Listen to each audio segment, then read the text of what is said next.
일단은 이거는 김관 대표님, 네. 윤 총장의 그 발언이 논란이다. 네. 그러니까 우한 바이러스, 우한 코로나 이거에 대해서 논란이다라고 하는데 이게 좀 논란이라고 하는 사람들이 좀 웃긴 거 아닌가 싶은 생각도 드는데 이거는 한번 발제해 주시죠. 네, 일단 이제 윤석열 총장이 이제 우한 바이러스라는 얘기를 하면서 이제 논란이 좀 되고 있죠. 네. 네, 어제 그렇게 얘기를 하셨는데 보면은 이제 코로나 바이러스 같은 경우는 이제 처음 이제 학계에서 특정된 형태가 우한 발원의 뭐 B.1.1 뭐 어쩌고저쩌고 변이라고 이제 특정을 그렇게 했어요, 학계에서. 네. 근데 그래서 그 바이러스를 보고 이제 우한이라고 하는 거는 이제 큰 문제가 없다라는 게 제 생각입니다. 그러나 이제 학계에서 우한이라고 하긴 했지만 이제 WHO 같은 경우 이제 권고를 내리죠. 이제 특정 집단에 대한 뭐 차별적 표현이다라고 볼 수가 있기 때문에 조금 자제하는 게 좋지 않겠냐 뭐 이런 의견도 있었죠. 이건 이제 WHO의 중국의 입김이 세서 뭐 그렇다 뭐 그렇게 해석할 수도 있겠고요. 그리고 이제 그렇게 되면 이제 인도 남아공 변이는 어떻게 할 것인가. 그래서 그것도 이제 보통 델타 변이라고 얘기를 많이 하죠. 네. 그래서 이때 코로나 바이러스 전체를 두고 우한 바이러스다 하는 거는 조금 어려움이 있습니다. 왜냐하면 이제 델타 변이, 인도 남아공 변이가 있으니까요. 그렇지만 이제 그 이전에 델타 변이가 나타나기 이전에 그 당시에 이제 처음에 이제 코로나가 발원을 해가지고 이제 세계에 퍼지기 시작했을 때 그 당시에 있는 거를 우한 바이러스라고 하는 것은 문제로 삼기 좀 어렵지 않나라는 생각이 듭니다. 일단 제 의견은요. 일단 여기 지금 채팅창에도 나오지만 일본 내염은, 홍콩 독감은 이때까지 계속 지명 써왔단 말이죠. 그런데 갑자기 이거 가지고 난리야. 그런 내용으로 신전대협에서 대자보도 한번 붙였었어요. 아, 뭐 스페인 독감, 미국 독감 다 되는데 우한 독감 왜 안 되냐, 우한 코로나 그렇죠. 왜 안 되냐. 그리고 이거 같은 경우에는 우리가 할 때 변이할 때 변이 이게 기본적으로 코로나 바이러스 변이잖아요. 네. 코로나 바이러스의 여러 가지 이제 새로운 독감이 나온 거에서 우한에서 발생한 변이고, 네. 그리고 이 다음에 이제 델타 변이할 때 이제 인도에서 발생한 변이, 남아공에서 발생한 변이, 그리고 여기서 코비드 19으로 이걸 다 큰 범주잖아요. 코비드 19에서 큰 범주에서, 그러니까 윤 총장 말이 이번에 백신은 코로나 19 전부 다가 아니라 우한 바이러스, 그러니까 우한에서 발생한 최초의 그 모델을 적용해서 만든 백신이다. 네. 그러니까 델타 바이러스는 그게 아니다. 이런 맥락이었으니까 우한 바이러스라고 그 코비드 19 중에서 그 우한에서 발생한 원형 그거에 맞춘 백신이다. 이런 얘기니까 이게 틀린 얘기다, 뭐 망언이다라고 얘기하는 것 자체가 되게 황당한 얘기 아니겠는가? 전 그런 생각이 들어요. 네. 네. 그래서 초창기에 저희도 그 신전대협에서도 지적을 했던 게 이게 너무 중국 눈치를 많이 보는 거 아니냐, 이런 부분들에 대해서 문제 제기를 했었고, 근데 어느 순간 그게 이제 코로나19로 바뀌면서 또 좀 사그라들었었죠, 그런 얘기들. 네.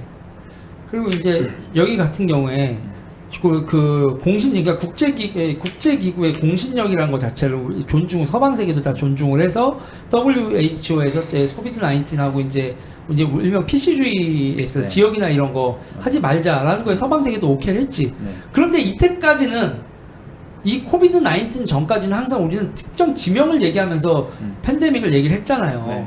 미국 독감, 뭐 스페인 독감 네. 이런 식으로 얘기를 하다가 그리고 코비드 19에서 이렇게 하고, 그리고 이거는 그 WHO 자체를 흔들지 않기 위해서 그렇긴 했지만 WHO 자체가 친중국 성향과 기타 등등, 그래서 여러 가지 리포트에서 중국이 국제기구에다 작업질하는 거에 대해서 더 이상 방치하지 않겠다라는 얘기도 네. 이후에 나오고 있는 상황인데, 그렇죠. 그런 상황인데 여기서 우리나라에서 우한 바이러스라는 거를 얘기했다고 이거를 혐오와 차별의 망언? 혐오와 차별? 누구를 상대로 혐오와 차별인데? 라고 하면 중국을 향한 혐오와 차별이다? 이거를 왜 중국 애들도 아니고 한국 정치인들이 난리를 치냐 이거지. 그렇죠. 이거면은 공식 명칭, 그리고 이게 공식 명칭이 코비드 19이라고 해도 코비드 19 변이, 여러 가지 변이 중에서 원형인 우한에서 발생한 그 바이러스를 대상으로 한 백신이다라는 맥락이 뭐가 문제인데 여기다 혐오와 와 차별이고 무식하니 뭐냐. 저는 이 기사를 쓴 사람들 자체가 무식한 거 아닌가? 라는 생각이 들어요. 저는 그렇습니다. 그래서 이제 옛날 생각나가지고 전대협 대자보 한번 찾아봤는데 한번 소개해 드릴까요? 되게 재밌어요. 여기 톡방에 올렸어요. 네, 뉴스 김근태 이거죠? 네. 자, 여기서 이렇게 됐군요. 깨어있는 학우들의 코로나 대응 강령 이렇게 돼 있군요. 본인이 읽어보시죠. 그래서 이제 약간 풍자의 느낌으로서 사람이 먼저라 문제인 세월호 이렇게. 그래서 대응 강령을 저희가 이렇게 대자보로 만들어서 붙였었죠. 이거 내가 읽어줘요? 리얼리얼님 감사합니다. 두근두근 새 학기가 성큼 다가왔습니다. 현재 근데 이거 문체 자체가 이거를 모르는구만. 약간 허술했죠? 허술하네. 이게 읽으면서 그 맛이 안 살아. 근데 약간 이제 북한 컨셉으로 하기보다는 이제 그 컨셉보다는 약간 좀 다른 방향으로 쓴 것 같아요. 현재 코로나 바이러스로 학내가 어수선합니다.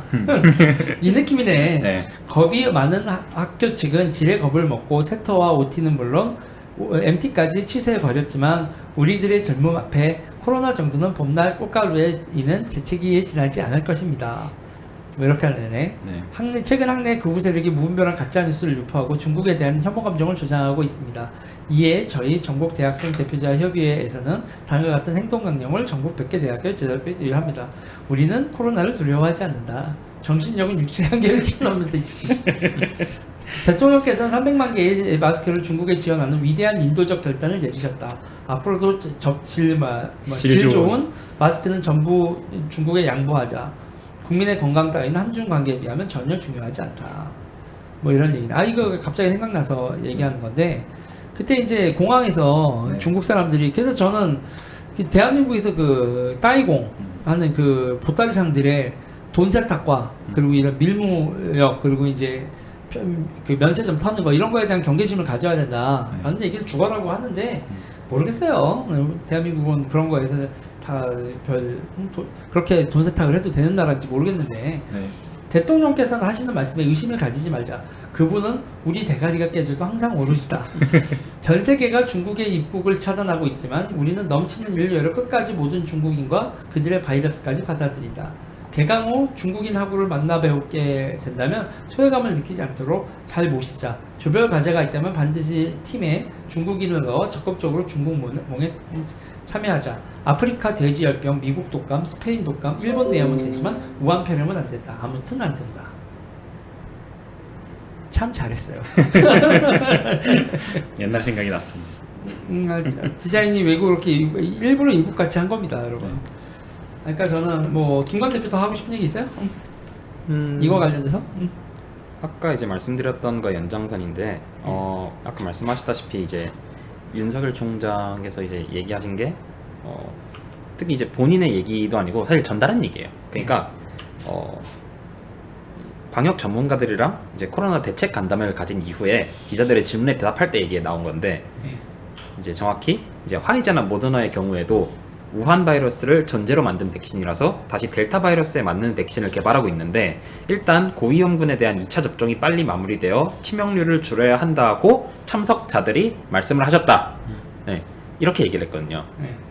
그래서 결국은 이제 우한 바이러스라는 얘기도 결국 이제 참석한 사람들에게서 이제 방역 전문가들한테 얘기를 듣고 이 그 코로나 중에서 이제 델타 변이가 아닌 바이러스랑 델타 변이가 맞는 바이러스를 구분하기 위해서 이제 사용한 단어가 되는 거죠.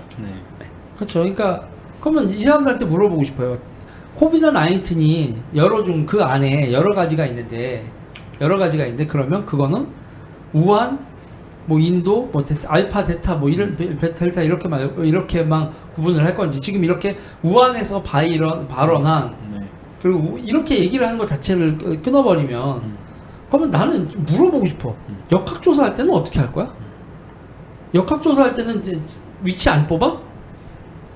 그 사람의 위치와 시간 이렇게 동선을 찾는데 그럼 바이러스 할 때 이 바이러스를 추적을 할 때 우리가 그 발병한 곳에서의 사람을 추적하려면 장소가 되게 중요한 게 바이러스에 있어서 장소가 무의미한 게 아닌데 이 바이러스 연구나 그거를 하는 거에 있어 중요한 게 이거를 이렇게 중요 데이터를 해서 이건 가치 중립적인 게 아니라 데이터 말소 예측명도 있어서 저는 이때까지 이제 스페인 독감이라고 한다고 난리친 적 있어? 그거 가지고 스페인에 대한 혐오와 차별이라고 한 사람이 있어. 미국이 그 2008년에 독감 가지고 그런 적이 있어. 아니 저는 대놓고 얘기하면 그런 거예요. 중국이 뭔데 사고 쳐놓고서 그리고 은폐해놓고서 날리고 그거를 우리나라 언론에서도 받아가지고 뭘 혐오와 차별로 일하고 하면서 대통령 후보를 공격을 하냐고. 정신 나간 거죠. 본질은 일관성이 결여되어 있다라는 거고, 네. 그리고 그 일관성이 결여되는 지점에 공통점이 존재한다는 거고, 그리고 그 공통점들에 항상 중국이 껴있다라는 거. 이걸 통해서 우리가 합리적 의심을 해야 된다라는 메시지를 내는 거죠. 지금까지 이제 홍길동님 감사합니다. 네, 감사합니다. 지금까지 이제 이런 이제 세계적으로 유행하는 바이러스에서 중국이 발원지로 이제 지목된 적은 이제 몇 차례 있었지만 그 중에서 중국 관련해서 바이러스라고 이제 이렇게 명칭이 나온 거는 그 사례가 이제 저는 없는 걸로 기억을 하고 있거든요. 이제 대표적으로는 사스가 있겠죠. 예. 네, 사스는 중국 바이러스라고 이렇게 불리진 않았잖아요. 그렇죠. 네. 그럼 앞으로 역사적으로 홍콩 독감이 홍콩이 이제 중국의 일부라며. 그럼 중국 홍콩 독감이라고 하면 되겠네. 그래서 사실 사스도 그때 이제 중국 바이러스 뭐 이런 식으로 이제 얘기가 나왔으면은 지금이랑 반응 자체가 크게 다르진 않았을 것 같아요. 네. 네. 그렇죠. 저는 이거는 이걸 가지고 난리를 친다는 것 자체가 정말 어이가 없다. 그리고 이건 반드시 대응을 해줘야겠다 이런 생각을 듭니다. 네. 이 얘기는 여기까지 할까요? 네.